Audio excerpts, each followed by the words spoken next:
Hello, this is Dr. Eric Bricker, and thank you for watching A Healthcare Z. Today's topic is CEO profiles for the 165 million Americans that are on employer-sponsored health plans who account for 1.3 trillion a year in healthcare spending. So, I used to speak alongside John Torrness at a number of conferences. John Torrness is the CEO of Ceregraph. I've mentioned him many times on this channel. He kept his health plan costs flat for 9 years, wrote a book called The Companies That Solved Healthcare. Huge success when it comes to employer-sponsored health plans. And he used to say at the very beginning of all of his speeches, I would like to apologize on behalf of the CEOs of America for the way healthcare is. Okay, so he said that a little bit tongue-in-cheek, but he was kind of serious too, because when it comes to the ultimate budgetary decisions and policy decisions of employer-sponsored health plans, it's the CEO that's ultimately responsible. So who are these CEOs? If we want to make healthcare for employer-sponsored health plans better, if we want to improve access and improve quality and decrease costs, then it's ultimately the CEOs of America that are heavily involved in responsibility for that. So we need to know who these people are. Okay, one, who are they? One, they're 80% male. Their average age is about 51 to 52 years old. 57% of them play golf. By far, the most common sport that they play is golf. Over half of them play golf. Okay, 90% of them are white. 98% of them have a college degree. 88% of them are married. Okay, now, so it's kind of got stretching my head. I'm like, I wonder how these people vote. Okay, so politically, and this was based upon research of donations that CEOs give to candidates, about 55% lean Republican. In other words, the majority of their donations were to Republicans. 20% are Democrats, and 25% are neutral. Okay, so I'm going to stop right here. Now, I'm sure many of you right now are looking at these characteristics of CEOs, and lots of thoughts are coming into your mind. But I just want to let you know that, look, I'm just here to present the facts. Listen, I'm not judging them. And listen, I'm not judging you for judging them. Look, if you want to judge them, that's totally fine. That's your business. This is the state of affairs. This is what we have in America. And so the point of this video is not to say, well, how did it get this way? Is this right? Is this wrong? I mean, listen, those are all very complicated topics and very worthy of debate. That is not the point of this video. The point of this video is just to say, who are these people and how can we work with them to improve healthcare for 165 million people? Okay, that's what we're trying to do here. Okay, so fine. So across this spectrum of people, I'm like, okay, that's fine. That really doesn't tell us who these people are. What kind of personalities do these people have? Well, there's something called the 5-factor model of personality.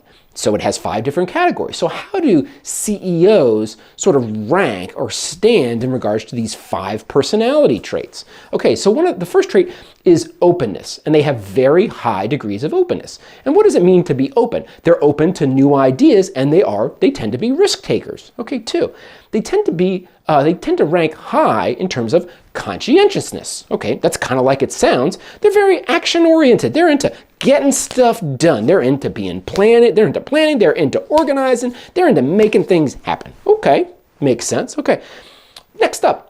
They score very high on being extroverts. They're extroverted. Okay, so they're very outgoing people. Okay, so and now the next category is agreeableness. They tend to score very low on agreeableness. Okay, what's agreeableness? Getting along with others. Okay, so again, I'm not criticizing here. I'm just stating the facts. Don't shoot the messenger. Okay, they tend to be self-centered. They tend to be not very empathetic. They're not necessarily concerned with other people's problems. Okay, now and then finally, in the last category is neuroticism, or are they neurotic? And that's like emotionality, being moody. Okay, and they tend to score low on neuroticism, where they tend to be fairly unemotional. right? So the classic, you see this CEO, I'm like, dude, that dude's boring. Okay, again, I'm not criticizing. I'm just saying that they tend to be risk takers, action-oriented, outgoing, self-centered, and unemotional. Okay, so what are the implications then, like I stated, for healthcare? These people, largely gentlemen, are responsible for 165 million people's healthcare spend of $1.3 trillion. So if we're going to improve healthcare for these 165 million people, we better understand these CEOs and we better understand how to work with them.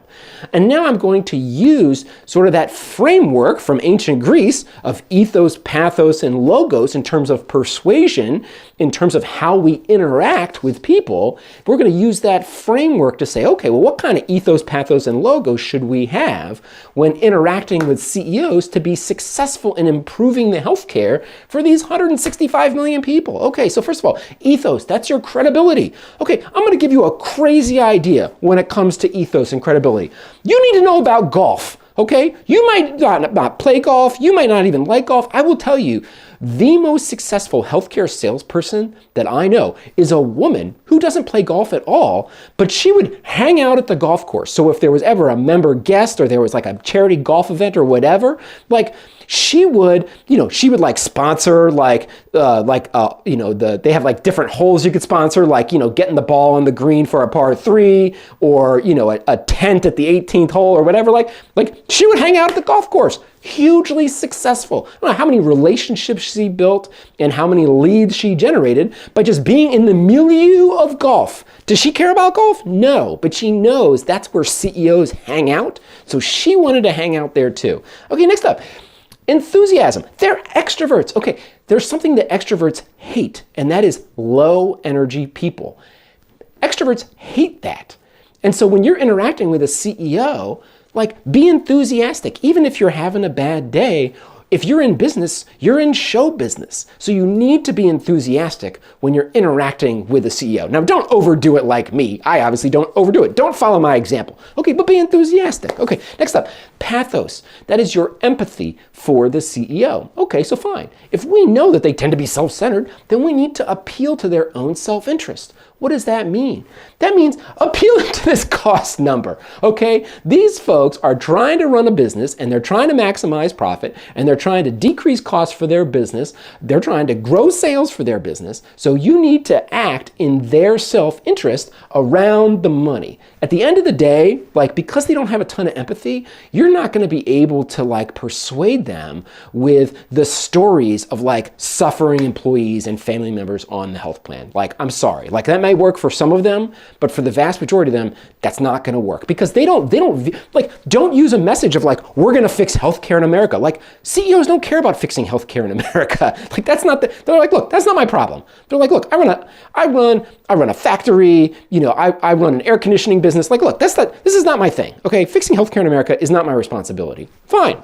Like, we're not, don't do that. Don't try to be like, you can be a part of fixing healthcare in America. CEO's going to be like, I have no interest in being part of fixing healthcare in America. Okay, so you're going to focus on specifically what you're going to do to save them and their business money. And literally, many of these CEOs are looking to transact or sell their business at some point, and they sell their business as a multiple of EBITDA, of earnings before depreciation, interest, taxation, amortization. So they're going to get like a 15 times multiple on their EBITDA. So if you can lower their healthcare costs by like $3 million, that's going to increase the value of their business by 3 times $5 million or $15 million. Or you could save them $50 million. You could save them $500 million, right? So the point is they're literally doing that calculation in their head of, oh, if you save me this much on my healthcare, then that's going to drop straight to the bottom line. That's going to improve my EBITDA.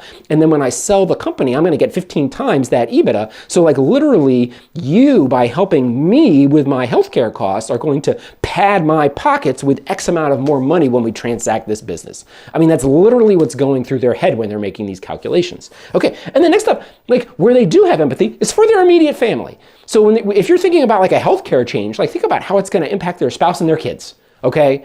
Because they absolutely, have I seen CEOs make decisions about health plans for their employees strictly based upon how their spouse will use the health insurance coverage? 100%. Like how the health plan impacts the spouse is much more important often than how it impacts the employees. Look, again, I'm not judging. I'm just saying that's the way it is. Okay. And then finally, when we're using logos, we want to be very rational. Again, we don't necessarily want to make these like emotional, like sob story appeals, right? Like they want a very rational approach, oftentimes backed up by numbers. It's like, show me the numbers, like, like state your case. Like you gotta prove your case with numbers as to why any sort of health plan change needs to occur. Okay. And then also, you need to paint a vision, because they are risk takers. Paint a vision for the future. Paint a vision not for the US healthcare system, paint a vision for their company of what this new direction for their employee health plan will mean for them as the business and them as a leader. Paint that picture of the future, because CEOs because they have high openness, they like thinking about new ideas. So instead of talking about all the problems, then present it as a vision for the future. Now listen, this is just my take on CEO profiles and how to work with CEOs. Okay, it's not the end all be all, but if we work in healthcare and we want to impact 165 million people, then we better understand America's CEOs. And that's my point for today. Thank you for watching A Healthcare Z.